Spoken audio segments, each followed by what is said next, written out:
Good evening, ladies and gentlemen. We have for you another evening of Heroes Lounge. It is indeed a Division 5 Clash of the Titans between Team Moon Moon and Aggressive Bronzes. Joining me tonight for analysis is fellow co-caster and Division 5 player Feisty. Feisty, welcome to the show. Hiya, how's it going? So, it seems like these are really big names in Division 5, aren't they? Yeah, Team Moon Moon have been on a tear this season. They've won every match they've played so far, only dropping one map in the process, which coincidentally was their last game. Wow, so out of, what is that, 7 series, they've only dropped one map. Yeah. And they haven't lost a single series. So No. that's got to be daunting, a daunting task for Aggressive Bronzes, who I guess are going to come in as the underdog, but they've been looking pretty strong too, haven't they? Yeah, Aggressive Bronzes, they started the season poorly, you might say, with an initial loss, but they've subsequently done really well. Only dropping one more match in the following games. Although they've, generally speaking, been winning sort of 2-1s as opposed to 2-0s. So they may be more hardened in their desires to get to the top than Team Moon Moon. Yeah, I mean, I know that you have some inside knowledge about that first loss by Aggressive Bronzes because that was against your team. Yeah. I mean, the first game of the season, I think, is always a challenge, but we managed to best them on that day. But they said that they've been really looking at replays and sort of working on their game since that point, and it seems to be working out for them. They're doing really well. Yeah, I mean, that's what I've heard from them. Yeah, they've really been pushing themselves to improve and improve, and Aggressive Bronzes has just been climbing throughout this season. So whereas Team Moon Moon have kind of come into this and sort of dominated the season consistently throughout, Aggressive Bronzes seem to be on an upwards trend.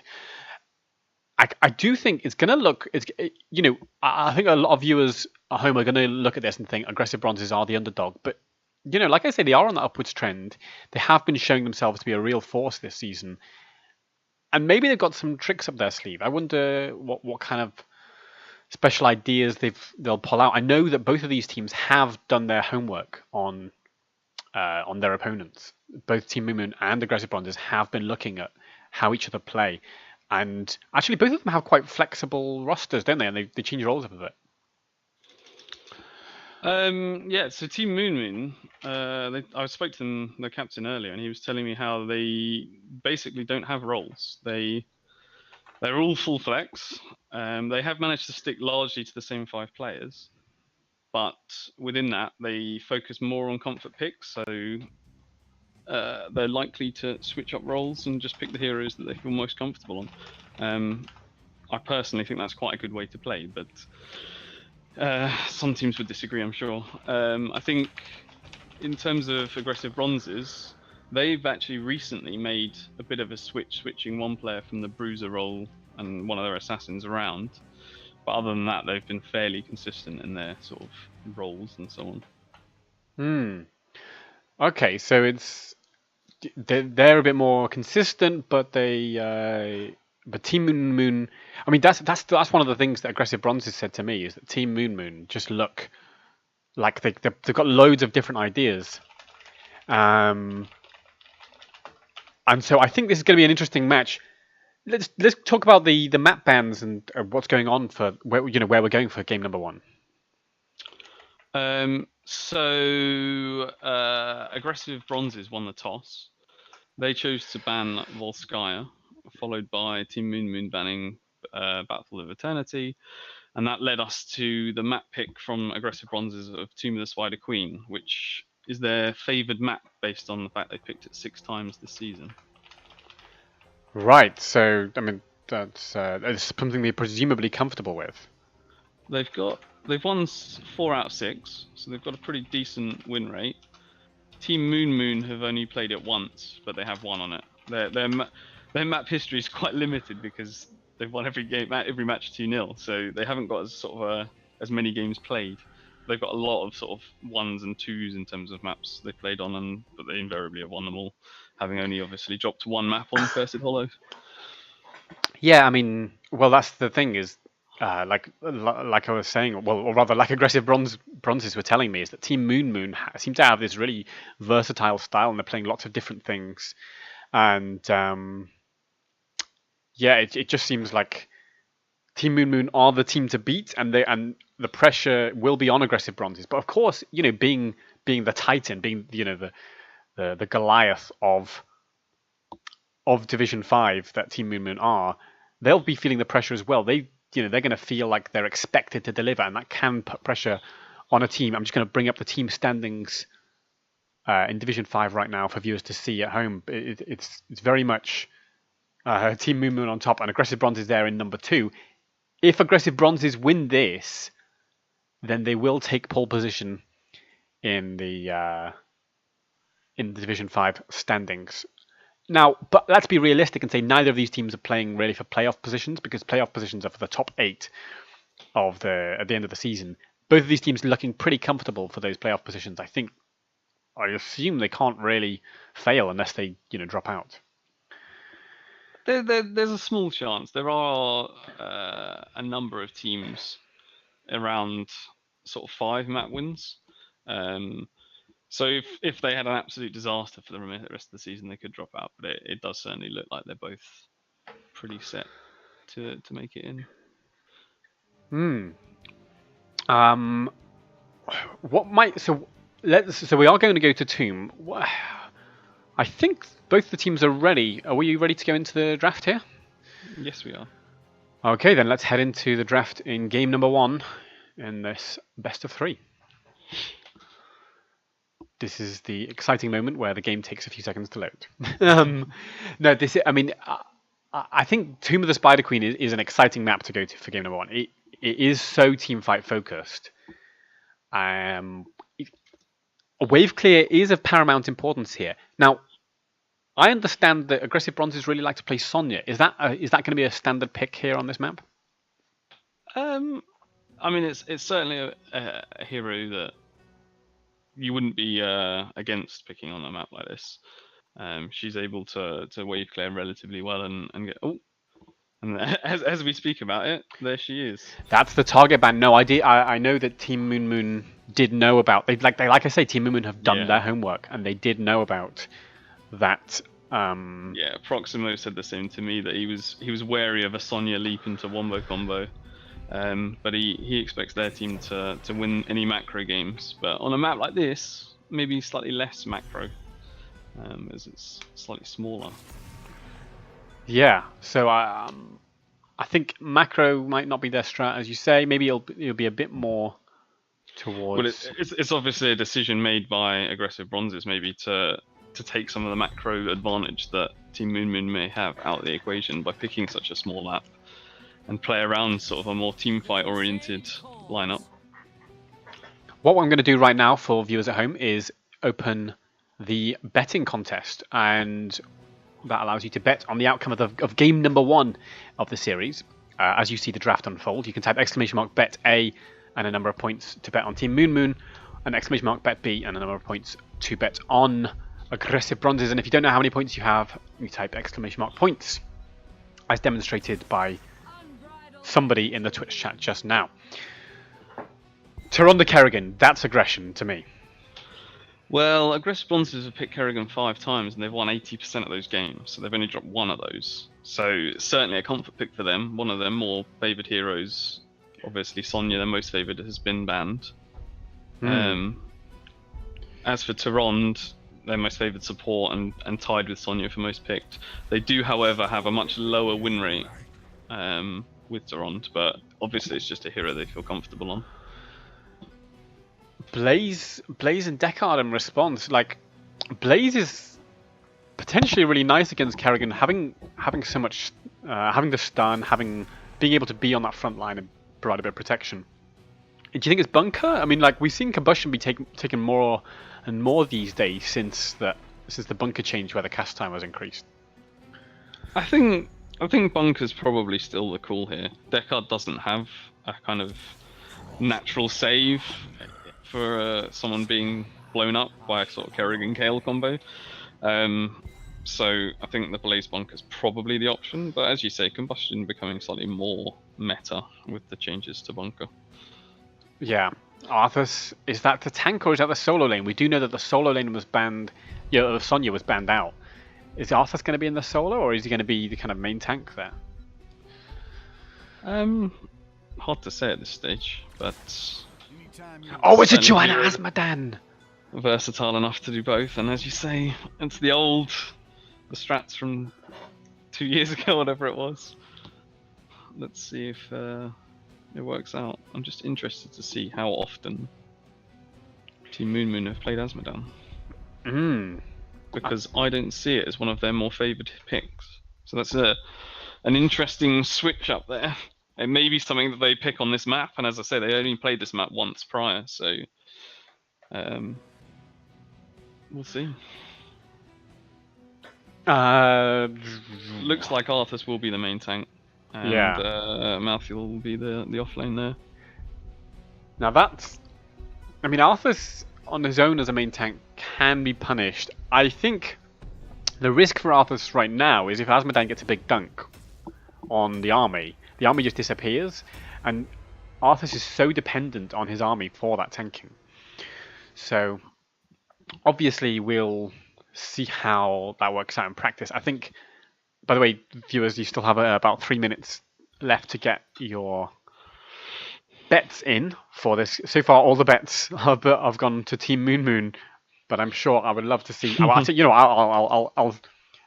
do the small bet on aggressive bronzes. I mean, I think early game looks to me very much in favour of aggressive bronzes, and they've got that aggression that their name implies with the comp of Kerrigan, Kael'thas, Tyrande. Like there's potential for so much lockdown and blowing up early game.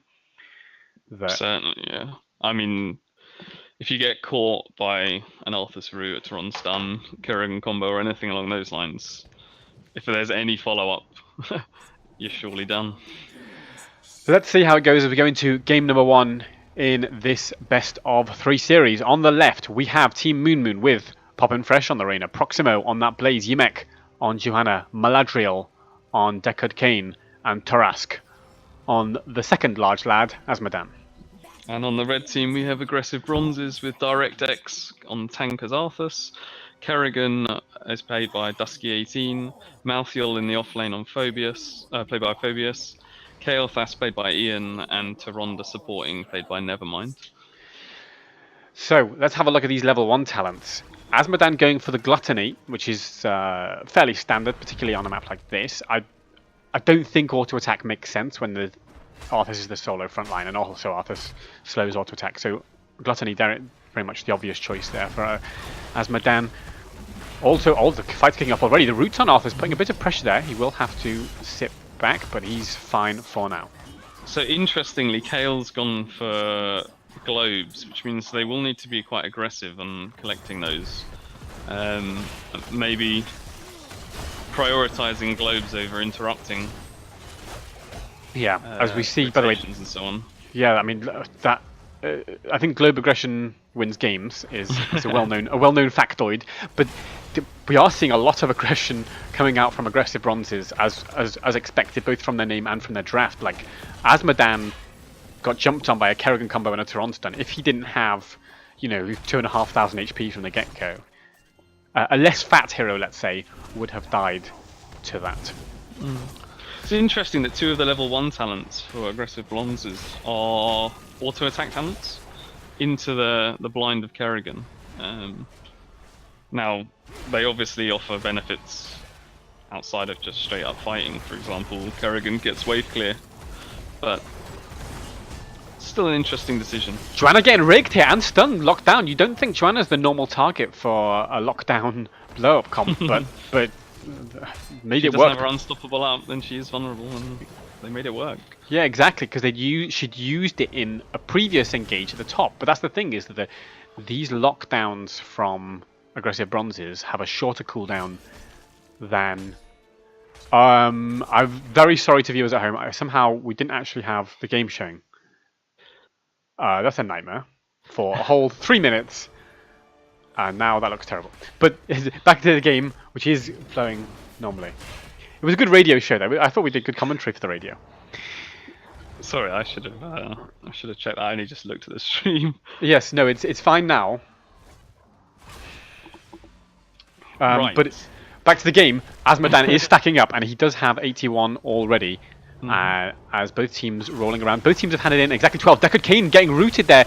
He does have his own route, though, to keep Arthas at bay. Kerrigan can't quite finish the job. Maladriel, she got away there. Oh, yeah, and Kerrigan under a bit of pressure.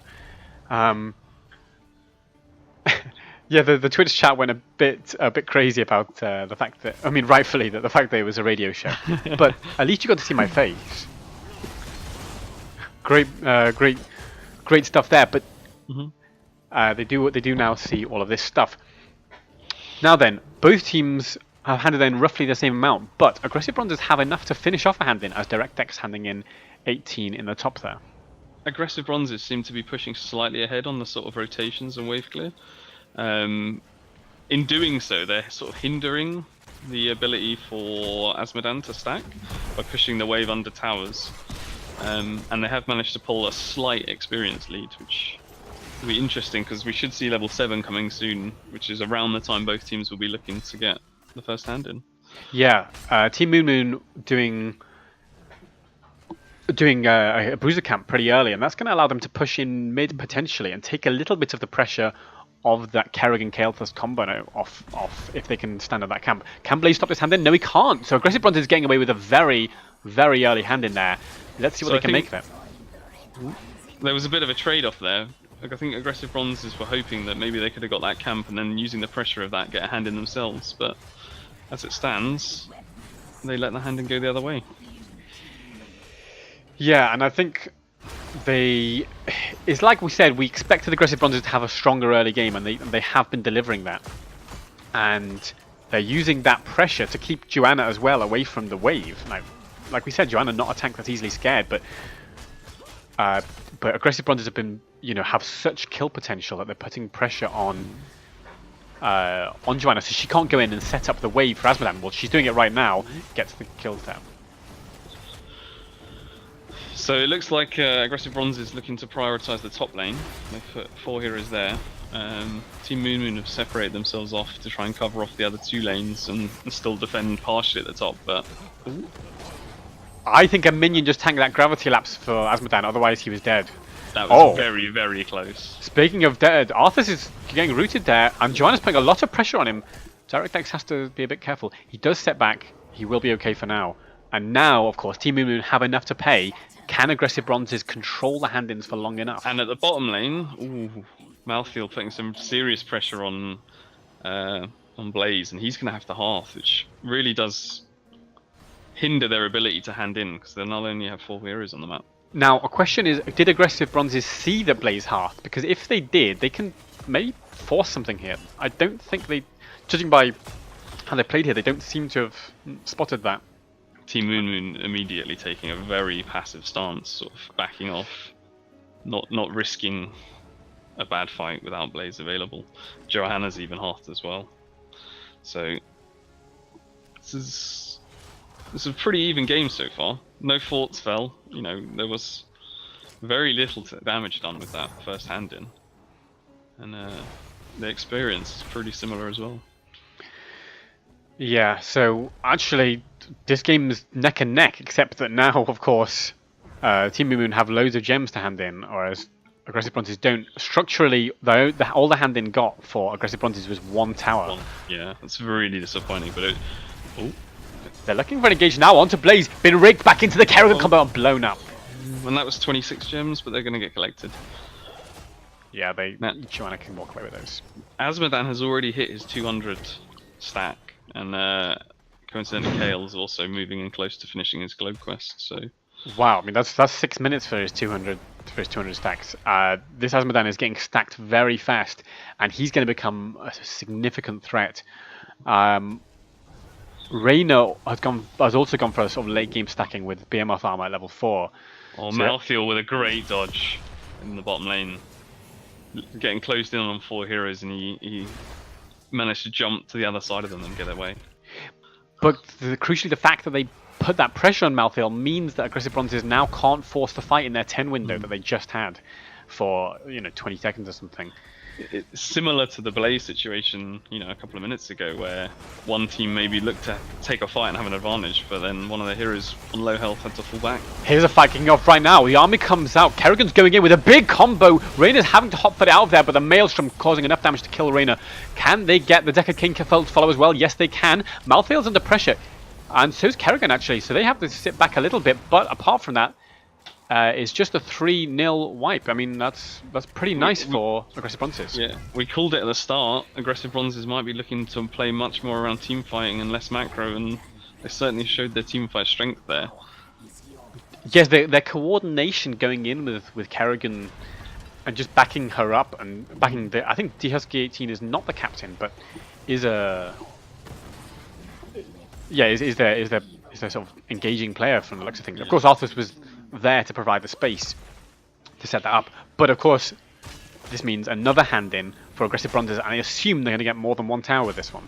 If I recall from when we played them at the start of the season, I think Dusky might be their highest ranked player. I think he's a master player, and I'm guessing that if that is the case, they're sort of using him as their go point, and if he goes in, then they follow. Oh, Yimek here under a bit of pressure. She does have the Iron Skin available, walks out. But there's a route onto Reyna that could be disastrous. Gets away, Decker King providing enough cover, and in fact direct X on Arthas under a bit of pressure. He does have the army available if there's any trouble, so he'll be fine for now. And in the bottom lane, Blaze almost dropping to Malthael's ultimate, but he had to drop the bunker to live.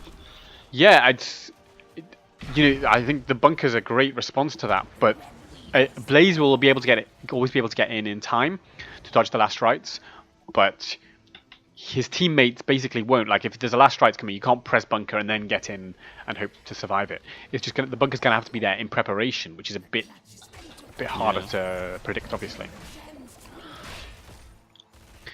But the game goes on. The teams are both kind of going on and on. I mean, the stacks on Asmodan 355. Yeah, I was about to say, that's huge stacks for sort of sub 10 minutes.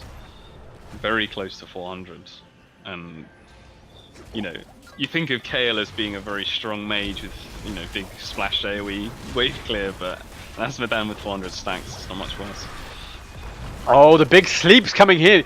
Blaze thinking about getting away here. The bunker isn't available for another 15 seconds. Look at this engage from Kerrigan, but there's a stun from Blaze, shutting down 3 members, and now DHusky's under massive pressure. Arthas goes down. The ghouls have been wrecked by the Asmo dunk, as predicted earlier. The Tyrant can never mind get away here. No, finished off by the Joanna and the Reyna. That Blaze stun was enormous. Absolutely enormous. Turning the fight. Triple stun. Absolutely massive plays from Proximo, the captain there. Prior to that, it looked like Decker King he'd got a good sleep, but it looked like they were in panic stations and they were backing off, and then Blaze coming in from the side with a huge stun, just turning the fight. And now there's a hand in for Team Moon. Asmodan finishes his stacks at 10 minutes 44 seconds. That's pretty strong. I think he's one-hitting waves now. Yeah, and he's also going to start one-hitting Arthas' Army of the Dead, which is going to be a real problem for Arthas when he wants to tank in the fight. Asmodan's in trouble. Yeah, he is. Blaze comes in with a stun again! Proximo, you machine! Absolutely shutting down these engages from Arthas and Kerrigan with the double stun, the triple stun in the previous fight. And that's Blaze stun into Asmodan, just absolutely wrecking those two heroes as they tried to finish the Asmodan. Like, Asmodan was dead for sure if that Blaze stun didn't come in. And, then the fight can be going a completely different way. The army was available. And yet, what that's done, that Blaze stun effectively turned the fight, killed Kerrigan, and allowed Team Moon now to take the top fort and knock on the door of this keep with still a half-health spider. The side is still looking strong. They've got a real opportunity. They're going to get at least the front gate. Whether they'll get the keep, I think they're going to need a kill or two, but we'll see what happens. They are. Yimek sitting back. Has the Iron Skin available, I believe. Blessed Shield not up for 5 seconds. But look at the aggression from Joanna. Oh, the Blaze Stun doesn't connect this time. They've sidestepped it. Aggressive Bronzes are learning on the job. DHusky with Blaze missing that, it's time to get out. Yeah, but the Maelstrom already's caught Reyna and is going for more. Hippity hoppity, get off my property. Chasing the Decker Cane. Maladriel, she's got to run out of here. The potions, she doesn't have any mana left to give herself potions. She knows she's dead. She's giving her life to allow Blaze and Asmodan to escape. But is still 3 kills, and with that, Aggressive Bronze is going straight for the boss. A great tactical decision here. They've got 3 heroes dead. Admittedly, not for a huge amount of time, but they've got a bit of time. But Azmodan with his dunks could be a real threat here. Yep, and I think they won't contest this. Surely not. No, they will not. They will allow Aggressive Bronze to take this. They still have a fort. It's not the end of the world to allow this boss. And they're even XP, so I think Team Moon Moon shouldn't panic about having lost that fight. Certainly. And they have got a slight advantage on the gems front, so if they clear this up, the other team can't. Aggressive Bronzes can't hand in, so it should be an easy enough defense. Although Yimek is slightly out of position here. Yeah, and Last Rites finishes the job. Lovely little pick there from Aggressive Bronzes. I have to say, they do seem to have an aggressive style. And they're delivering. In fact, looking for the rig now onto Azmodan. The sleep, though, shuts it down. But the Tron stun's there. The Arthur's Roots as well. The boss coming in with the finishing damage. The Azmodan dunk, though. Yeah, but look at the amount of gems on the deck. Yeah. I think they can't pick... Yeah, they couldn't pick up those gems. What was that, 30 gems? Something like that? Certainly a lot.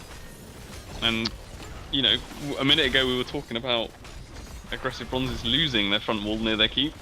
They've now just taken one. Yes, however, they have to get out of here. I think they can't tank that Hyperion for too much longer.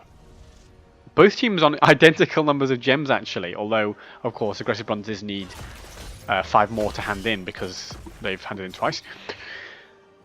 This map looks identical right now. It's 2 forts, 3 keeps, no front wall on the top lane. It's level 16 and 3/4 for both teams. It's a very tight game. Both teams now taking their night camp. We were promised a clash of the Titans in Division 5, and we are getting it, and it's fairly evenly matched. Arthur's interrupting the hand-in, dodges the triangle, going to try and interrupt again. He does have the Death Coil available to interrupt it, and he does. So, who's going to clear the mid-camp first? It looks like Aggressive Bronzes have got the space to do that because of just the positioning. It's more favourable to them near that fort, but you know, with Azmodan just dunking away, waves aren't going to last long. Arthur's looking to engage onto Joanna, onto Blaze, who has used his Unstoppable already. He does charge in, uses a bunker to survive for long enough. 3 members get in. Maelstrom has to hop out though because she was on pretty low HP. Blaze has gone down. Malthael's down in response though. This is 4v4, but so many members are low on the side of Aggressive Bronzes. Kerrigan falls. Can they punish the Azmodan? He's pretty far forward, but Arthur is so low here. It's actually 2 for Tuesdays. I can't believe how close these fights are in this game. There was some gems lost there. I couldn't work out exactly how many, but there was certainly some that got left behind. I think from Team Moon Moon, right? I think Aggressive Bronzes kept all of theirs. And that was because Team Moon Moon were more on the retreat in that fight, and Aggressive Bronzes were more aggressive. Moon Moon now trying to just get in what they can, whilst they're at a sort of seemingly a disadvantaged point. Well, I guess they're afraid of Deckard Cain being executed while carrying 27 gems, and she manages to hand those in for now. And Aggressive Bronzes need to clear this mid fort. I mean, at this stage it's not hugely important, but it does matter a little bit, and they've let it fall for free. They have, and it does give a slight XP advantage going forward to. In such a close game, Team Moon, yeah. It seems an oversight just to let that go, sort of effectively for free. I think every little helps. Now Aggressive Bronzes do have enough to hand in. Are they going to get away with it though? That's the question. In fact, they don't seem to be going for it directly. They're looking to have a fight. Aggressive Bronzes, I have to say it again, really aggressive playstyle, which I've got a lot of time for. Deckard Cain helpfully positioning potions around this, knowing that there's going to be a fight here pretty soon. Arthur's walking in, trying to punish Blaze, who comes in with a huge stun onto Toronto and Kale, who have to be a bit careful. The dunk only hits Malthael, doesn't do that much damage. I feel like Aggressive Bronzes should just back away and go to the north hand-in, you know. They seem to want to fight though, Aggressive Bronzes. They seem to be confident of their own... Team Moon Moon don't have a hand-in, so they'd have to respond. And, okay, there's already 1 potion there, but it's not nearly as set up as Deckard was setting up the bottom. They've just taken a little bit of time to do it. The Azmodan push combined with the siege camp that they got, that Moon Moon had bought, forced Malthael to go back and defend that. That means that Moon Moon have enough to hand in now, and they could be the first to pay here. They did say that they fancied their macro game, and it looks like that's paying off here. Yeah, it seems like aggressive bronzes have had the edge in the fight. And let's have a look at the kill stats. Yeah, there's a lot more deaths on the side of Team Moon Moon. But Moon Moon seem to be playing the slightly better macro, although it's pretty close. It's definitely a close game here so far. Certainly very close. Do Team Moon Moon want to fight here? Do they want to force and sort of distract while the spiders roll in? Or are they just going to sit back and wait for 20, which is going to come as soon as these towers fall? I think they'll certainly wait for 20. With Asmodan just dunking waves, it should be trivial for them to ensure it, and then they look to fight. Although, having said that, Kerrigan already having to use a save. Yeah, oh, here comes the Blessed Shield. Kerrigan getting locked down and blown up. Here's the sleep to allow them to follow up more. No, the damage coming out has woken them up, so the rest of the bronzes can escape here, but wow, what a blow up onto Kerrigan. This is huge pressure, though. I think they could be in danger of losing all 3 keeps here. The top lane is looking in dire straits. The mid lane's gone. Honestly, I think bronzes should not have been here in the mid lane once Kerrigan was down. They should have just gone to a different lane. But hindsight is 20/20. They're now got to start clearing this top lane because it's going to put pressure on their core. Blaze thinking about coming in for a stun. If he catches 2 here, it could be. It's count 3! It's Tyrande and Kayle does. Maybe there's a chance to kill them, but they can just about escape into their fountain. Ian on the Kael'thas gets away. Now Joanna's really low. She's looking for her 6th death of the game, and bronzes are desperate to give it to her. But it is 3 keeps down. That's going to be significant macro pressure on the bronzes. Can they come back from being 3 keeps down? I think what Team Moon Moon are going to do here is they're going to wait for this fight to go and go straight into the boss. They're posturing around the boss for sure. They seem not to have gone for it. In fact, I think they could have done that. Although the owl goes out to check it, so maybe they would have struggled to get it done without, potentially losing heroes in the aftermath. Right, but if you imagine they could maybe posture around the boss, and then once bronzes come to contest it, they back out. Of course, that takes a lot of discipline, and then they would just be allowing catapults to roll in onto the core. Sure. Well, they've gone for a potentially similar option if they can get this camp and stop the hand in. Ruskiwi says, "I missed an opportunity to say that hindsight is 20/20, but now the levels are too." And never mind. Let's have a look at the level 20 talents because they will be significant here. Bronze is getting there. Bronzes have got the hand in, which will relieve some of this pressure, but I mean, it's not going to achieve anything for themselves, really. Yeah, it's Bolt on Kerrigan looking for those even bigger engagers.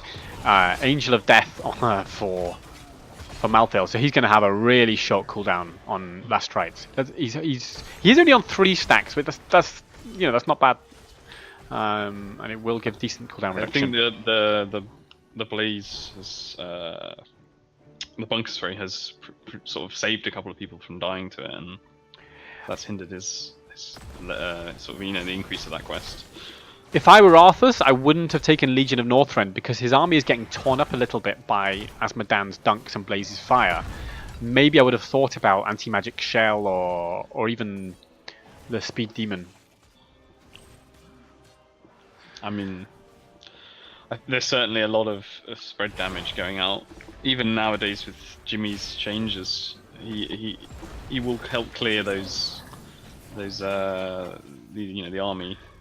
And bear in mind the Asmodan now has Pride, which gives him a bonus 100 damage and extra area on his dunk. By the way, look at the top lane. Bear in mind, we've just had a red spider phase, and there's now 3 catapults. Yeah, on the core of bronzes. They've got to be feeling under the cosh right now. It looks like Team Moon Moon are just going to play a steady game. They're going to play the camps, get the gems, and maybe get a hand in and try and end the game. It's a long way to a hand in though. They're on 19 of 60 right now with 4 in the pocket. And it's almost difficult for them to get the gems given how pushed forward the lanes are. But they're now looking to posture around the camp, but we did see a disconnect and a rejoin. Yes, we did, and I should probably read the chat. But there is going to be enough clear at the bottom lane, but of course, Moon have seen that the Bronzes are bottom lane. The Owls scouted this boss. They're starting to move. Will they be there in time? If they're not there in time, it might be game. The Malthael running in. Can he get stuck in? I don't think he can. Is he going to give the boss? The boss has gone, so it's too late to get stuck in. Here's the Blaze Stun as well. Aggressive Bronzes need a fight here. They need to, but Kael'thas is almost dead. Malthael's already dead. Arthur's getting lasered down to death by Azmodan. But Kerrigan's starting to clean up in response. Azmodan's under pressure. Hippity Hoppity from Dusky 18 will be able to get out. Kael'thas is still alive. It's 2 for Tuesdays, which, given the start of the fight, is a nice result. But the Azmodan dunks are going to do serious work here if they follow them. But the boss is going to start going on this core. Blaze, under pressure. Can he be finished off by Kerrigan? If he can't... no, he can't. And of course... I think this must be game. This must be, even if Tehran kills them all now, it might even still be game. This boss is just marching on this core. There's nothing that Nevermind can do. It looks like game number 1 will go to Team Moon Moon. And in fact, GG's been called.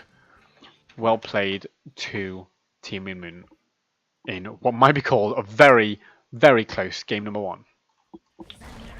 Yeah, I mean, it was certainly an even game, and kind of as we had sort of talked about before the game, a kind of macro strategy probably shining and just overpowering aggressive Bronze's focus towards team fighting. So, huge damage numbers. Yeah, I'll just show that on the screen actually. So that's 100k damage from Azmodan, but 250k on the siege. And so next time you're in a game and someone says no 2 spec because you've got an Azmodan and some other specialist, you know how to answer it. Yeah. So let's have a look at the situation. So that was game number 1. So Bronzes now are going to feel even more under pressure than they probably did at the start of the game. But by the way, the kills 14 to 12 in favor of aggressive Bronzes. They had more hero kills than Team Moon Moon. They seem to be winning most team fights, except well, even the final one. They only really lost because of the position, because of the sort of boss desperation element of it. They had to sort of march in. A lot of the team fights did feel very even, which was sort of the story of the game. A lot of team fights seemingly to be leaving teams both with sort of 3 heroes each or 3 and a 2.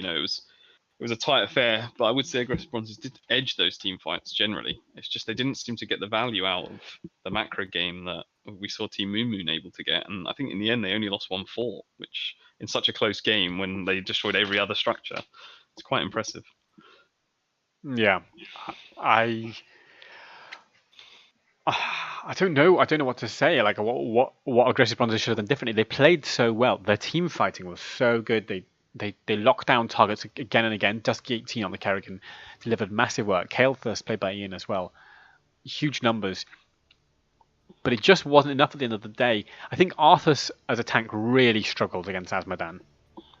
Yeah, they certainly had a lot of sort of spread damage that really shut down his army, and he struggled to then be as sort of survivable as he needed to be for that front line.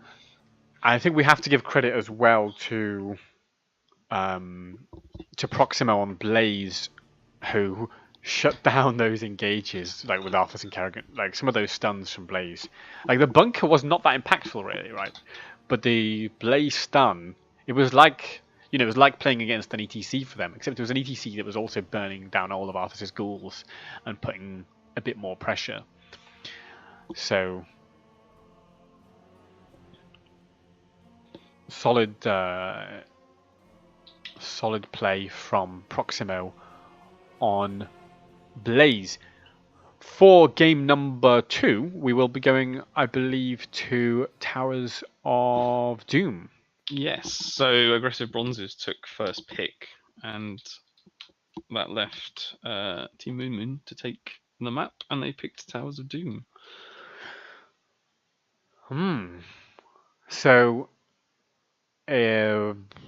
what does that say about the plan by Team Moon Moon? Like Towers. I mean, again, it's an element of sort of macro to it that is certainly their strength.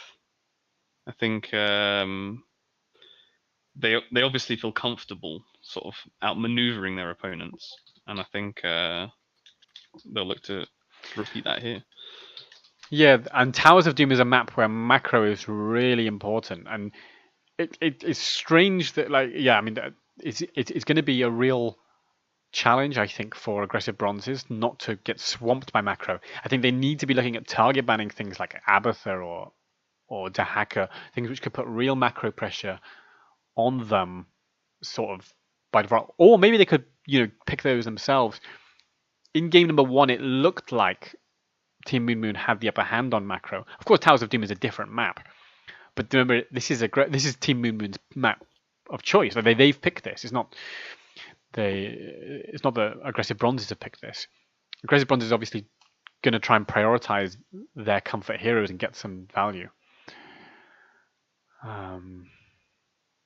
So that's why they've gone for first pick. I think the players might want a couple of minutes break before game number two. But I mean, briefly, like what do you think aggressive bronzes are going to have to do here on Towers of Doom to secure, well, to take this game to the third in the series? A great question. They're obviously focusing their strengths around the team fights. They just need to be really aware of these macro plays that Team Moon Moon are pulling out. I think you said it before the matches that Team Moon Moon appear to have a number of different strategies and different ways to play. But in the interview before the game, Proximo did say that they really do fancy their macro games. So maybe start trying to look to ban some of these macro heroes. On this map, we're looking at Dahakas and Abathas and see if aggressive bronzes can force Team Moon Moon into a much more team fight oriented game that favors their style more. Yeah. But that's hard to do on Towers of Doom, where the objective can be split three ways across the map. Yeah, it's going to be really tough. I think on one hand, I'm surprised that they let Team Moon Moon choose the map so that they could force such a macro map. However, having looked at Team Moon Moon's match history, where they've effectively won every game pretty much, there was very little to sort of choose from. You can't really decipher any information from a team that just wins. Yeah. The only map that they could really have picked is Cursed Hollow, which is the one map that Team Moon Moon lost on. But even that is a macro map, and you can understand why aggressive bronzes wouldn't want to play that, especially given they haven't actually played that themselves at all this season. I think it's going to be. They've got to come up with something. They've got to come up with something. As I say, aggressive bronzes have to come up with something that's different. I mean, I'm not. I don't know. I think this is a map where you really have to be careful about the macro. Like if you lose control of a lot of bell towers, you can just fall apart.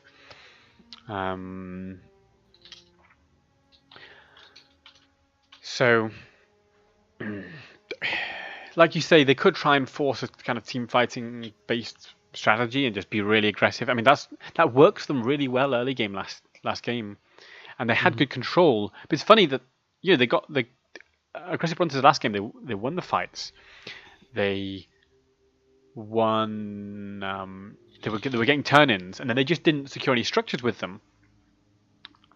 And I'm not really sure why, except that Team Moon Moon did a great job of dealing with those spiders. I think, although aggressive bronzes had a lot of pick off and skirmishing damage on heroes, they maybe didn't quite have the sort of siege damage to follow up on the objectives. And I think often Team Moon Moon would just spread themselves sort of 3-1-1 or whatever to respond to the aggressive bronzes 4 or 5 man push and do just enough to sort of hold it at bay whilst they cleared the other lanes, and then ultimately they could round on the remaining spider. So it's disappointing. I'm sure aggressive bronze will be disappointed that they didn't get more value out of those hand-ins. But there's no moving objective in this game. It's all bell towers. So let's see how they handle that. You know, there's not going to be quite so much getting behind an objective or having to push siege. You know, destroying towers and forts as much potentially. It could be that they just focus on just winning fights, getting altars, and winning the game through that kind of means. Yeah, absolutely. That I think if aggressive bronzes have like a sort of a good strategy for the map lined up, at like let's say something like control bottom lane, and if they just control the fights in the bottom lane and they win and they keep winning team fights with an aggressive style, and they then go, and then they just control bell towers and the camps, then that will be a way maybe for them to control the macro in this game and not allow their opponents back in. Let's see how we go in the draft, of course, because will be a crucial factor on this map. I need to give you a new contest, so let's have a look at the bans while I set up the betting. So will we see the Sonya ban that we saw in game 1? We've certainly seen an Asmo ban reaction, which is very interesting. As I say, didn't see Asmodan as a hugely common pick for Team Moon Moon, but aggressive bronze is obviously deciding they don't want to risk it being picked up again. It does have that macro strength, which can be really powerful on this map. So they've just taken it out and forced Team Moon Moon to readjust from the first game. Yeah, I'm not convinced about the Asmodan ban. The Asmo ban. I think maybe oh, okay. Is that a target ban? Or have they got something?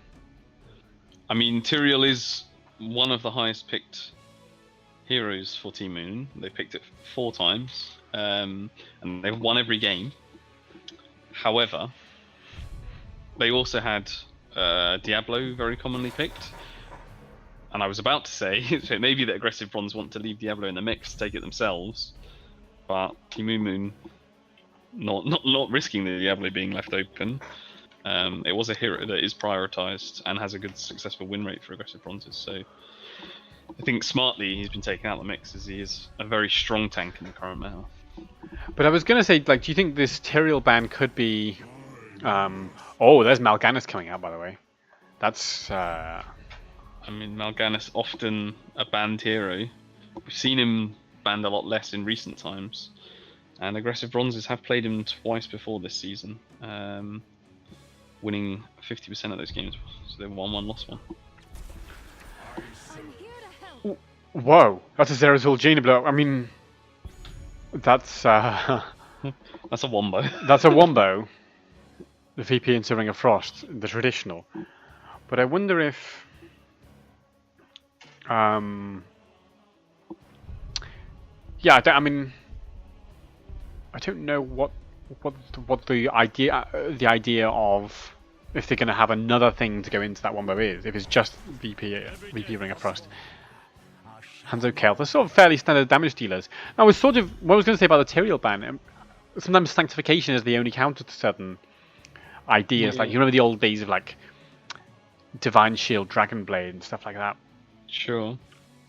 It's just very early in the draft, and it's difficult to really pinpoint why that might have been.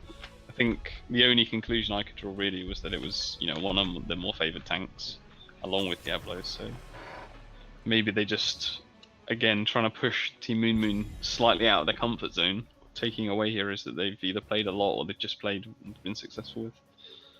Interestingly, Zeratul and Jaina, they've picked twice and 3 times respectively, and they've not lost.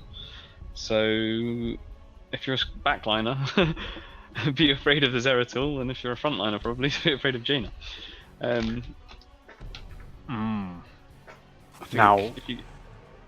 I think we're still waiting for a tank. I'm guessing the Mal'Ganis is going to be an offlaner for bronzes. So I'm guessing we're still waiting for a tank from them. Yeah. Let's see. Not the sturdiest of teams from Team Moon Moon there. I mean, yes, there's 2 melee heroes, but they're not exactly known for their great survivability. Thrall, obviously, a relatively strong bruiser, but he's not a warrior, and it'll be interesting to see what they partner with that to be their front line, because I I think it think needs to be something fairly sturdy. both of them are really vulnerable to CC. So something that might be a bit of a curveball, I know it's controversial, is for... Whoa, okay. Okay, I was going to say it would be for bronzes to pick Brightwing as their support, because the disables against Zeratul Thrall could be massive. On the other hand, until level 20, she would have real difficulty providing the burst protection from the Thrall Zeratul Jaina damage. So that's maybe not the strat for them. But so Mal'Ganis is going to be the main tank and Artanis as the bruiser role. That's exotic. And I suppose they were depending. What they were counting on is the fact that maybe Team Moon Moon didn't have that much lockdown, but actually they got a fair amount. And I think if I were on the side of bronzes, I'd be a bit uneasy right now. I think that Artanis is going to feel very lonely sometimes out front. If Team Moon Moon are able to combo, tosses into roots and have a Jaina follow up, so it's going to be very afraid to go anywhere near this Garrosh, even if you're a Artanis or Mal'Ganis. Yeah. I think we have seen some role swaps as we expected on Team Moon Moon. I can't remember exactly. Yimek last game played Joanna and is now on Thrall. I'm pretty sure that's a switch around. I think Maladriel might have been on the support last game. I think it's almost a complete team swap. Aggressive bronzes sticking to their, defined roles. And let's see how this goes. Yeah. Well, this is game number 2 in the best of 3 series. This could be the winning game. This could be match point for Team Moon Moon. And they are on the left with Poppin' Fresh on Malfurion, Proximo this time on Zeratul, Torask on Garrosh, Maladriel moving off support and onto Jaina, and Yimek moving off tank and onto Thrall. And we've got DirectX tanking on Mal'Ganis for aggressive bronzes, Phobius on Artanis in the offlane, Dusky on Hanzo, Ian on Kael'thas, and Nevermind taking up his role on Whitemane. So, Thrall going for Echo of the Elements, not going for the Crash Lightning, probably means he's going to go towards this solo lane. Crash Lightning, sometimes called Trash Lightning by people who have contempt for certain talents. Jaina going for the longer range poke. Oh, hello, there's already a lockdown onto Mal'Ganis. There's the toss, there's the roots, there's the Jaina combo, but not quite enough at this stage. No, but it's a serious amount of damage. Torask on Garrosh, he won't be afraid, but on the other hand, he does have to play a little bit safe. But look at the macro play. XP potentially missed here. 1 minion of XP missed at the bot lane by aggressive bronzes there. They're at risk of now losing some in the mid lane. Artanis is having to dash down. They're sort of already on the back foot in this macro game.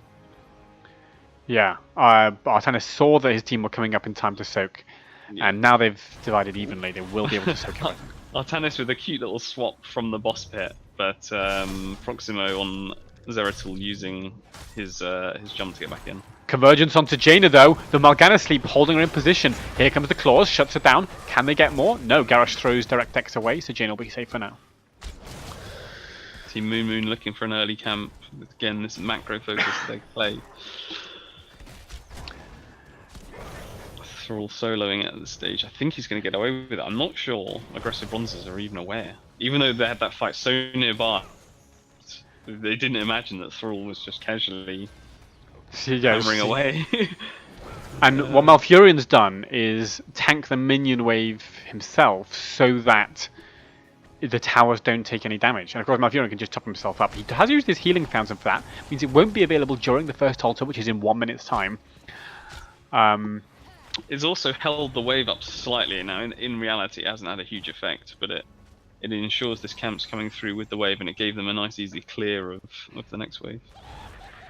Sort of lane management there. Yeah, and I respect the focus from Malfurion on those bot lane, like, because the forts. The thing is, forts on this map, they come and go. You know, the once you lose it, you can get it back. But towers are for life, not just for Christmas. Like, once you lose a tower, it's not coming back, and you've perpetually lost that advantage in your lane. Having Speaking said of that, Moon, we say that they focus their macro game. They're about to lose a lot of their front wall. they do have some lag. It seems like they will be waiting to see what happens with that. Yeah, So they are about to lose that front wall because this wave has been left unattended. And by the way, they're going to miss all the soak of that lane as well. The gate, I think all the sappers are going on the gate, which is a bit unfortunate. What are they going to do for these altars? It looks like positioning-wise, they've got, never mind the Dusky 18 heading up towards that top right. And it's really hard to call how they're dispersing at this stage. Zeratul still, he's halving. He's going to go back to base. It looks like they're going to leave Thrall in the top left, and Zeratul might half and then rejoin his team. He's only got, he's got 20 seconds to get there. He should get there in time. But yeah, I think Jane are taking the safer route round, and they are saving those towers.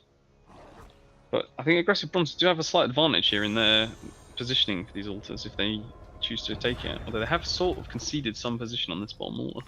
Yeah, they have. Actually, Hanzo's only just realised that Zeratul was nowhere near the top right altar, and he's now rotating down. Zeratul gets the mid-soak, and never mind, starts trying to cap. Garrosh isn't going to allow that too freely, but he's getting stunned a lot, and controlled.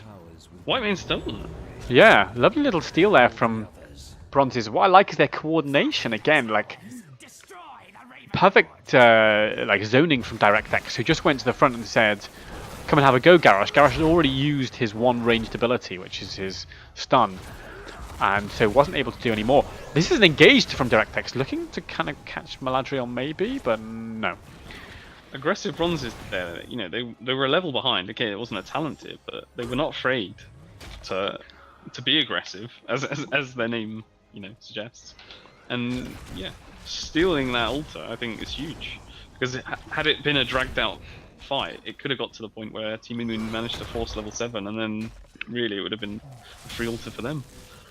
Level 7 coming in now for Moon. Let's have a look at the talents as they pick them up. Zeratul has gone for that cleave build with the wormhole. Thrall's gone for the dog stacks at level 4, which I've got a lot of time for. I assume just looking at that. I assume it means he's going to go for Alpha Wolf at 16. Yeah.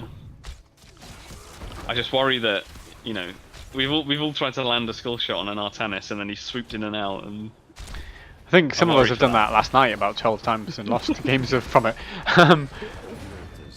They're looking and it's one of the most irritating heroes to land skills on when you think you've got him. Yeah. Garrosh going for sort of what might be called standard Garrosh build. Jane has gone full Frostbolt. She hasn't gone for the Mana Talent at level 1, which means she's got maximum amount of poke available, but she could potentially have mana issues later in the game. All is slightly late down, but let's see if the fight kicks off before then. Yeah, you got wormholes to try and get out of there. The dog, lovely on DirectX to just stop him from getting too far in onto Zeratul. But now DirectX a little bit exposed. If Garrosh throws him in, he could be under trouble. But look, stealing the altar at the bottom. Oh, lovely play from Kael'thas there to steal the altar. Now, Mal'Ganis goes in with a huge leap onto 3 members, and they're using that space to just go straight onto Garrosh and Zeratul. Proximo down to 270 HP. The God Swap onto Pop and Fresh. Will he get blown up? He has been absolutely deleted. That's the end of Malfurion. Now they're chasing, going for more. Garrosh already low, does fall to, and Thrall's gone down. Crucially, that's the dog stacks on the deck. The dog stocks. The dog stocks. Dog stock and 2 smoking barrels. I mean, a huge fight for aggressive bronzes, not only picking up both altars, getting 4 kills, leading the way to level 10, and now looking to take some camps and pressure this bottom lane. It's a huge swing in their favour. Now, let's not forget, though, this is a Zeratul Thrall comp, like, on the side of Moon. Moon do have a late game comp here. But Artanis is pretty strong late game himself. And if you get too far behind in the early game, then it doesn't help you that much to have the late game. Yeah, I mean, Towers is, as you say, a late game map, but if you lose all the altars, okay, they haven't lost Overrun, they've lost all but one, you know, they might be in a position where it gets almost impossible to cover all points. If you do get a triple altar and, you know, aggressive bronze is only 1 or 2, and then there's a boss up, you know, you end up with so many different win conditions that even if you've got, you know, a slight level of lead or you feel stronger in the late game, you might be at such a, you know, so much on the back foot that it's difficult to leverage that. I'm slightly disappointed. I think Bronzes there could have put a bit more pressure with their sappers bot. We saw they had 3 sappers going in, and they had the level 10. Oh, hands are getting thrown in, but the jump over the wall. Can the Husky 18 survive? He throws his arrow out. No. The other team are collapsing on him though. Huge from Morganis. Big setup. But the VP.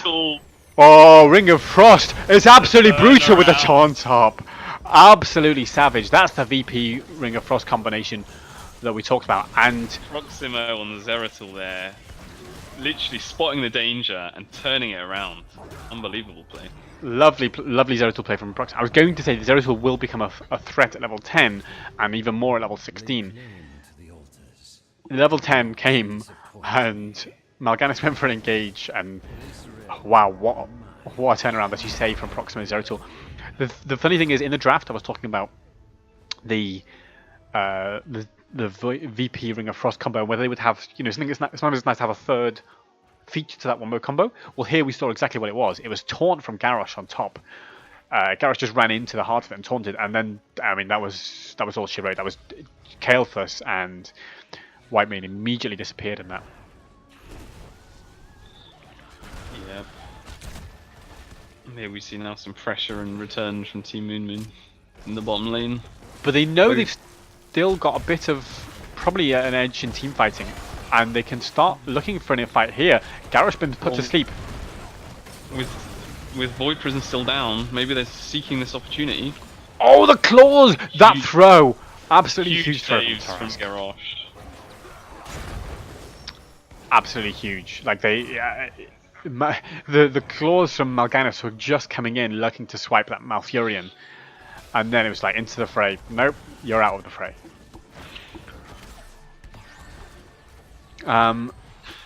Alkist in the chat there. But DirectX getting locked down 100-0 before he could even press his ultimate. It actually went on shot cooldown, I believe. Hugely aggressive from Proximo. I think he almost overextended. No, but look at this Ring of Frost combo again! But on Hanzo... The difficulty is Proximo's so low, it's hard for him to follow up, and he has been taken out.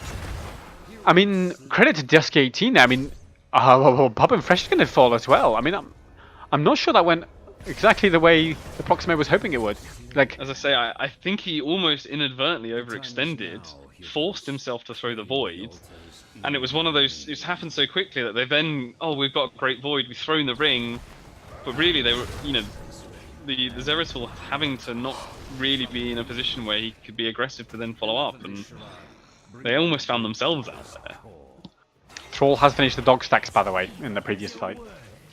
So, no more danger of losing those for him. Like, this is the interestingly, Moon won the altar though, even though they'd lost the preceding fight. Because Bronzes had chased so far north looking for that Malfurion. Oh, Tannis, are you in trouble, my lad? Everyone sees where you are. No. Oh, the swap idea is not quite enough to get him out of there. Garrosh with a throw back in. The stun's there, the root, and the taunt. And Tannis has survived a lot longer than I think we thought he was going to, but there's no chance. The rest of the aggressive Bronzes are arriving on the scene, but I mean, at this stage, it's unlikely that they'll commit to a fight. Mal'Ganis gets dogged, but does manage to give it the old walk away. Gravity Lapse trying to intercept Garrosh, but doesn't connect.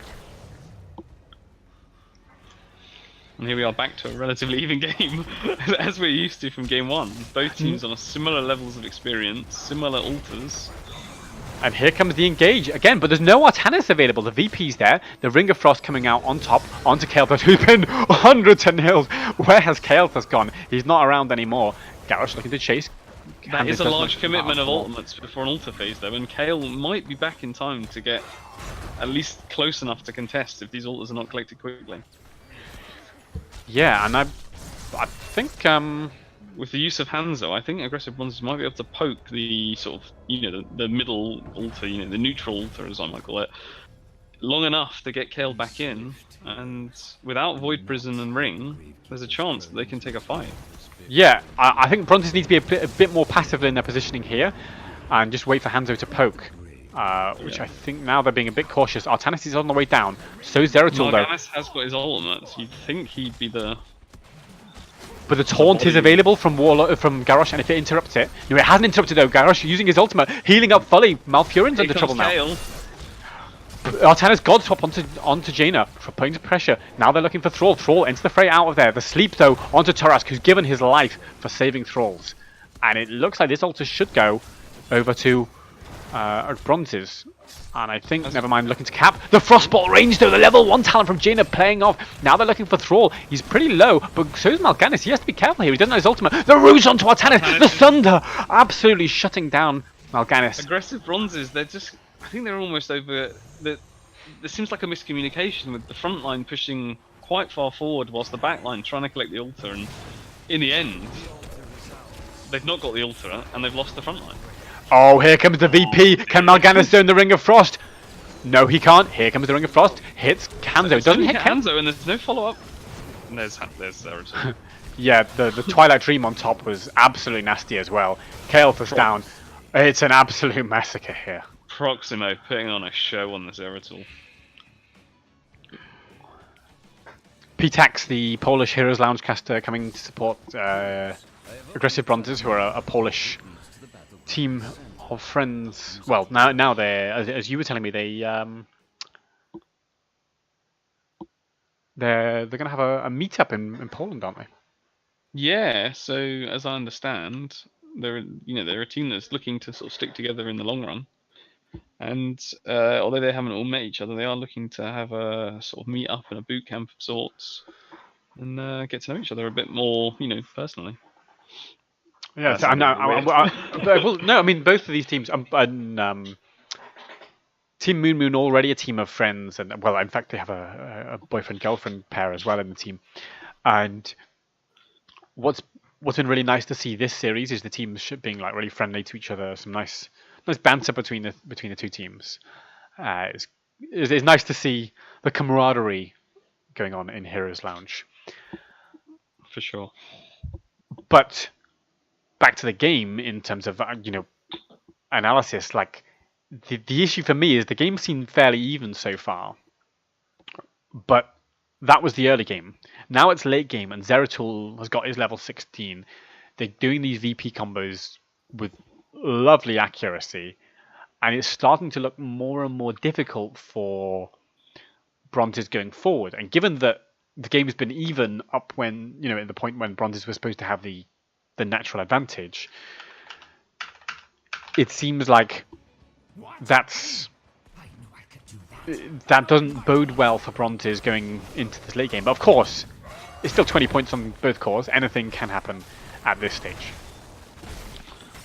Well, I think, it wasn't too long ago we were talking about how aggressive Bronzes only dropped one altar, and since that point, it's gone the complete reverse. But I think they've only not dropped one altar. They've only won one altar since that point, and that was that was before level 10.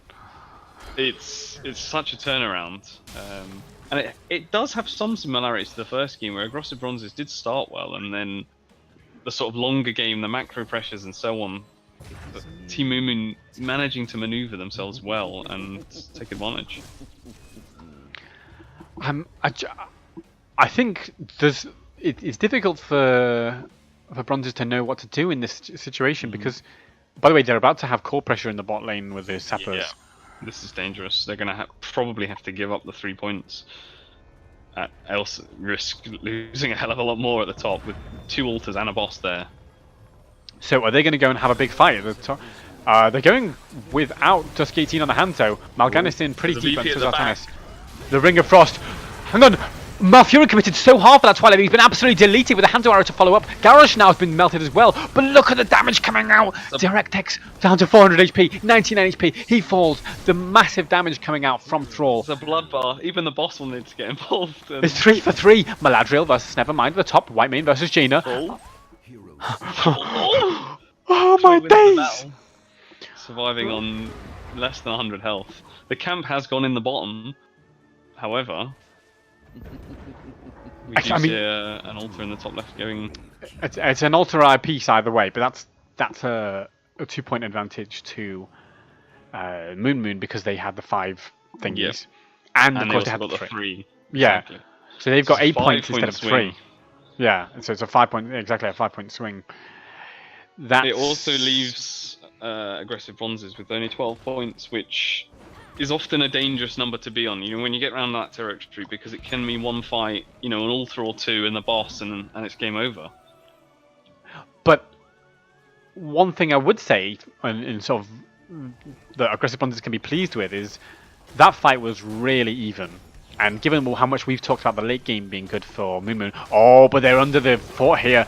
Here comes Moon looking for an engage. Hanzo has been used. Whitemane been thrown in and taunted and sundered. Absolutely blown up. Yes, she has been blown up. Finished the job by Zeratul. She almost survived then. It was almost a miracle survival. Team Moon have just got VP lap back. They might look to make a playoff, but... Oh, and they throw Mal'Ganis in, and he's been deleted. That's 3 more shots as well. They had a camp there. I think bronzes need to be nowhere near this, and there's no reason for them to be staring. This looks dire for aggressive bronzes now. What do they do? You're looking at level 20 coming. You've got the fort in Team Moon's favour. There's 2 altars, which, you know, are going to end the game if you get both. And even if they only somehow got 1, the boss is also win condition on top. I think they have to give bottom and try to contest mid through the tunnel. Yeah. And hope that Moon have split and kind of get a kill mid or something. Oh no, this is not going to end well. Here comes the Twilight as well on top. Bang, Twilight, bang, Ring of Frost. Kael'th has been 100-0. I was gonna say there was maybe a slight disconnect with Garrosh had sort of headed off towards the altars, but it didn't matter. The throw onto Hanzo, taunted, blown up. Artana's blown up as well. This is all she wrote. This is surely the game and the series. Again, asserting their dominance. With another 2-0. They really are looking the team to be in this league, or this division. Yep, and GG's been called, and the final shot's coming in on the core. Well, that was what might be called a spectacular win by Team Moon. Yeah. They just looked...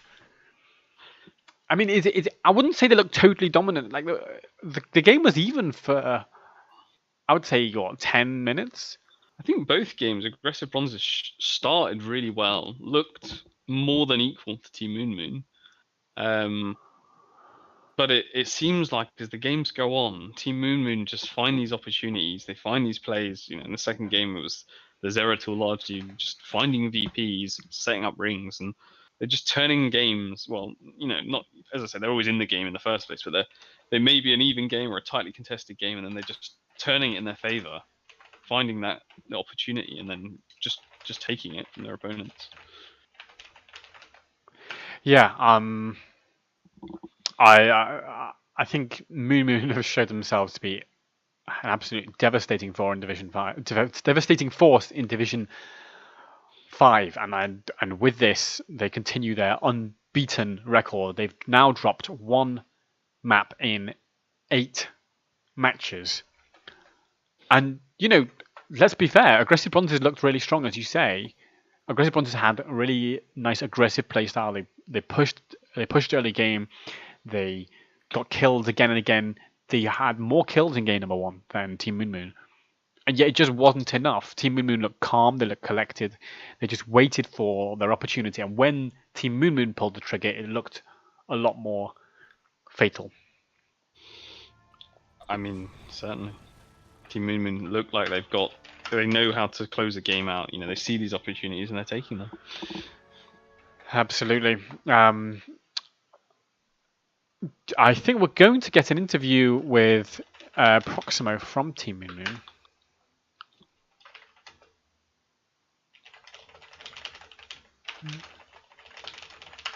Um, so I think we're going to speak to Proximo shortly. So if anyone in the Twitch chat has any questions you want to put to Team Moon Moon, oh, I see.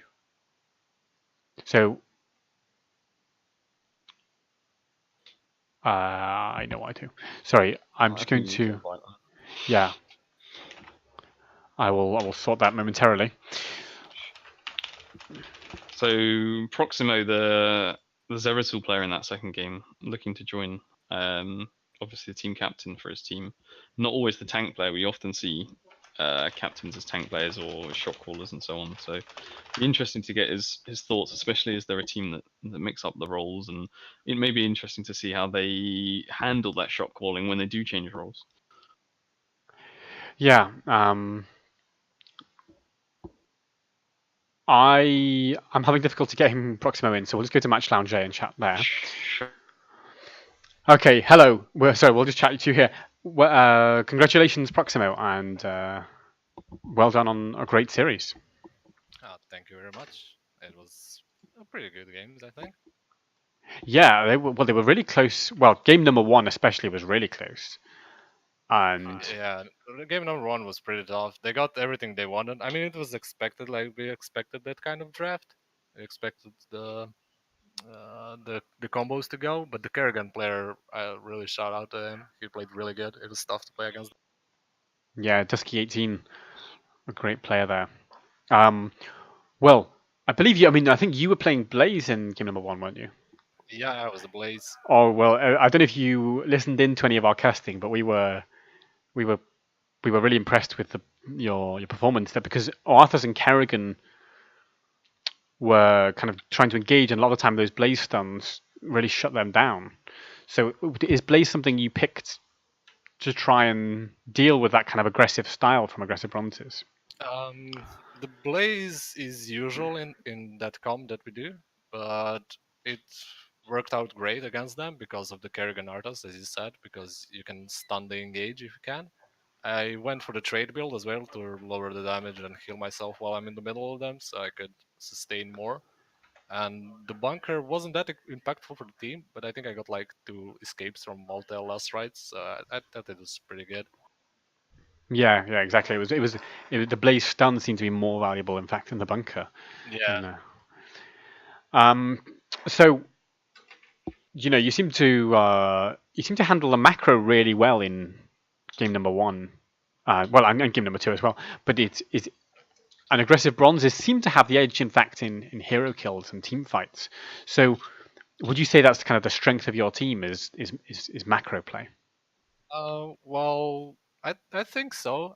I'd say so. I think we're pretty good on the team fight side as well. But yeah, I think macro is really good. Yemek's shot calling with me, especially on the macro side, it's more on him than on me, and more of a team fight, shouting at people not to do this and that. But yeah, I think macro's pretty good for us. We played that game like we wanted to. It was kind of hard because their comp was really aggressive with the Arthas pick, and it's kind of an early game comp with the Tyrant stun as well and the Kerrigan. So we're trying to play really passive in the first like half of the game, I guess, and just focused on stacking Osmo, which got stacked at like 5 minutes or something like that. Yeah, we saw we were like really impressed by the Asmo's stacking speed. Yeah, I Yeah, think sorry. Yemek was shouting at like I'm gonna kill this wave, like I'm gonna blind this wave, and then dunk it and stuff. So it was pretty good. It was. Um, Feasty, have you got any questions you want to ask? Yeah, I thought I'd start by just asking you. You mentioned in your sort of pre-match interview with me that you like to change your roles around a lot. Do you still sort of maintain the shot calling through one or two people, or do you sort of mix that up depending on the heroes and the draft and who's playing what? How do you manage to sort of handle the changes that you said that your team are likely to use during each game? Yeah, so shot calling is like always everyone has their inputs and stuff, but most of the shot calling is on me and Yemek. it depends on who's the offlane, since when you're playing offlane, you don't really get to see everything. So the other guy handles that. In the second game, we were both kind of hovering around, so we kind of both shot called because I was kind of offlaning with Zera and he was kind of offlaning with Troll. So we kind of made it work. And you mentioned also in your pre-match interview that you told your teams that if you won every game, you'd be buying everyone T-shirts. Is Yeah, this something you're still holding on to, or is it time to somehow try and retract that? I'm getting scared now. Maybe if like the 10th match doesn't matter for our standings, maybe I'll throw that game. I don't know. It's getting scary right now. I said to them that like before the first match with Ed on the start of the season, like I'm gonna buy you shirts if you win 10 games. And now we're like, is it like eight? Is this the eighth match? I think it is. Yes, I believe that's right. Yeah. So 8 games in, we won all. So scary. Okay, so now, yeah, it's you've well, you've only dropped one game in 8 matches. Like, One Yeah, map. we are you lost feeling one map against indestructible? Tony Chance. No, no, we're. I mean, we can still lose. Like it doesn't really matter. Like those 8 games. I mean, it's good to win them all, but that one map that we lost, we didn't get the draft that we wanted, so we kind of like agreed that we're gonna lose this game, and just went try to win it, but it was like okay to lose it. But yeah, every match we go in, we try to make it work somehow. We try hard, I guess. Some people would say, but I think we're just playing for fun, and I mean it's good to be on top, to be the top dog. It feels good, but Hmm. I'm not putting pressure on the team. Presumably, you've played most of the top teams around you because of the way the draws are done. Are there any teams you haven't played yet that you're sort of slightly nervous about, or that you've kept an eye on and you've seen are doing well? Well, I saw that we didn't get matched with Equalis guys, which are currently number 6. Yeah. We got the next game, I think, against our Exterminators. It should be a fun game, I think. Um, but yeah, I mean those are the only ones. Oh no, the Jormungandr White are on fourth place. Maybe we'll get matched against them. I don't know. We'll see when it comes. And then kind of going forward, I mean, you're um, you're now qualified for the playoffs. Oh, are we? Like, Nice. well, no, I mean, I assume you are in the sense of the top eight qualified for the Ah, playoffs, and I mean, unless you drop out somehow, like, there's no way you could fall below eighth place, right? Having won 8 out of 8 matches. So, have you done any preparation for the playoffs? no, we didn't. We're taking it one game at a time. Okay. So, well, you'll be playing in the what's known as the Epic Cup, which will be divisions 4 and 5. So, that'll be Pretty epic. yeah. Well, you'll be playing against teams from Division 4. Like, how do you feel about that? Do you think that's going to be in a few weeks, right? So, something maybe to start Uh, thinking about. Is that something you're we confident about? did some scrims against Division 4 teams. Most of the time when we scrim, we try out different comps to see what works. So we didn't really win most of them, to be honest. I think we try hard at like one scrim with our usual comps, and I think we did okay with that. I mean, it's definitely harder. Like I think, I mean, it depends on like which teams are and what we can take advantage of. But yeah, it's gonna be harder to be honest. Harder than like the first 1 or 2 matches that we did on the start of the season. I think. And Yeah. if you went on to win the Epic Cup, do you have to buy your team something beyond the T-shirt, or is it? uh, maybe we'll see. We'll see. Long way till that. And I'm sure we've asked you. I may have asked you this in a previous cast, but for viewers who don't know you, like, Maladriel is your girlfriend, right? Yeah, And I she's think sitting the next to question, me. the obvious question is, how is it to play in a team with your girlfriend?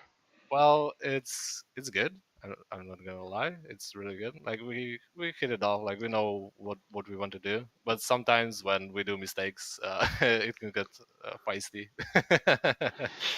when we point out each other's mistakes. I'll bet. Is she quite vocal as well then?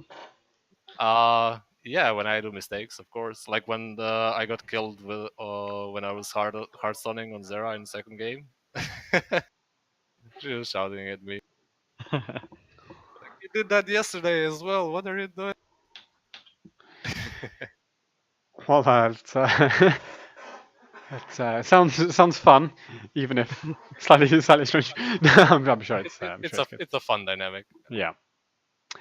Okay. Well, I mean that's all I've got to ask you. I mean, Feasty, have you got any more questions? No, I think that covers me off. Okay. Well, I mean, is there anything extra you want to sort of say, Proximo? Any shout outs or anything? I'll shout out to my team. I think played really great. Shout out to the enemy team. They put up a good fight, a really good fight. Shout out to you guys for casting our games. You're always welcome to cast our games, and it's really fun to do the winners interview, especially when you win, so you get to do it. Shout out to Poppin's wife. She always roots for us. And what was I gonna say? I'm missing one. Shout out to Mala's family that's cheering for us as well. Oh, okay. And Great that's stuff. about it. Okay, thanks for joining us, and good luck in the rest of the season. Although I don't think you need it. But yeah, we look forward to seeing more of you probably in the Epic Cup. Thank you very much, and I hope I'll see you again. Oh, there is one last question, which was asked by one of your team. Sorry, so I'm just going to throw in there at the last minute, which was Poppin Fresh was asking whether he's allowed to play Lily next game. So apparently he's scared to ask. I'll think about it. Maybe we can do it. Maybe we can work it out. Well, I look forward to seeing. Thank you very much, and see you guys. All right, thank you, and good later. night. So, I mean, that was a really great series there. I mean, it was 2-0, but it was a lot closer than the score suggests, wasn't it? Both games very close, particularly up to 10. I think often after 10 we saw Team Moon Moon, showing their edge and then pulling away. But both games had the opportunity to go either way. And I think on another day you could have seen Aggressive Bronzes certainly getting at least one map, maybe getting the series. Yeah, and I think Aggressive Bronze is looking like a strong team, and I think against any team other than Team Moon Moon, they probably would have won that match. They looked so strong in those team fights early game. Carrigan play from D-Husky18, particular shout out, credit there, but also just all round like great coordination in the team fights. And we saw some of the zoning plays and stuff on Towers of Doom where that coordination from Brontes really came in. So I think Aggressive Bronze is definitely looking like a force to be reckoned with, and they will probably be in the Epic Cup as well. Or at least I hope they will, because they seem really strong. There's a question from the chat. What's the Matcherino target? So if you look up to there, I can't point on camera. I'm really difficult at pointing. That's showing that we've raised $15,000 out of $20,000 so far for the Division S prize pool. And if you type !Div S in the chat, which I might go and do momentarily, then you will get a link to more information about Division S. In fact, I might type it now. There we go. So, and any donations that you put towards Matcherino go towards the prize pool directly. It's 100% of donations go to the players. Heroes Lounge doesn't get any of that donation. But if you want to support Heroes Lounge as an organisation, then we have a Patreon account, and you can read more about that down below the channel. How do you feel after your debut cast, Feasty? I think it went quite well. Certainly an interesting matchup. Two teams in my own division doing well. Only played one of them, which I played Aggressive Bronzes, as we sort of alluded to earlier, and our team managed to beat them 2-0. So it's really nice to see them going on and doing well, because they're a really nice bunch. And Team Moon Moon, you can't not enjoy seeing the dominant force of a division. And Proximo certainly seemed, like a nice guy, and it seems like they've got a nice sort of community around that team with support coming in from sort of families and friends and so on. So two cool teams, two nice teams, two teams that I think the Lounge are pleased to have, and fingers crossed for them both that they carry on doing well and move on to better things, in the playoffs and so on. Yeah, I absolutely agree. And I think that both of these teams seem like really nice people and great sportsmanship from both of the teams here tonight. With that said, I think that's all we've got time for tonight. I think that's the last match of the evening. There may be NA casts on Heroes Lounge later, which I should probably note. Yes, there will in a few hours, maybe 5 hours or something. There's a cast by Professor Bobo on his channel. But as always, if you want to see the full list of upcoming casts, go to heroeslounge.gg/calendar, and you can see all the upcoming casts and stuff there in your local time zone. But for now, it's all from us. So it's good night from Feasty. Good night. And it's good night from me. Good night.